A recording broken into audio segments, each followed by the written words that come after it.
Представен на салонот на автомобилите во Минхен есенва, концептот ID Life најави во која насока ќе се движи иднината на помалите електрични возила на Volkswagen. За него тогаш се слушна дека ќе има почетна цена од 20.000 евра, што беше доволно провокативно да го привлече вниманието. За така и да остане, германците ни открија повеќе детали за овој еколошки кросовер со субкомпактни димензии планиран за лансирање дури во 2025 година. Според нив, клучно за моделот ќе биде одржливоста, бидејќи ќе биде направен од природни суровини и рециклирани материјали. При негово конструирање се исфрлени сите декоративни елементи, а се замислени и неконвенционални производствени процеси. Некои парчиња од каросеријата ќе се произведуваат од пластични шишиња и ќе бидат обоени со органски средства.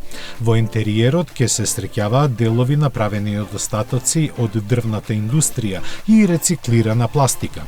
Ваквиот пристап на Volkswagen треба да ја засили свеста кај општеството кое засега одржливата иднина ја гледа исклучиво низ призмата на електричниот погон.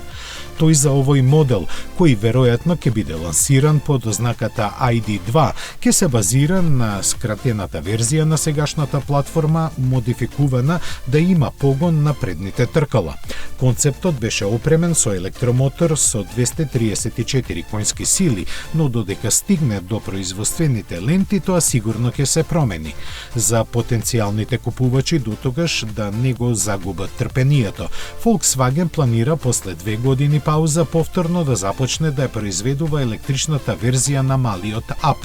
Тој заедно со своето братче од Шкода беше пензиониран веднаш по редизајнот кога доби поголеми батерии со кои автономијата му порасна на 260 км.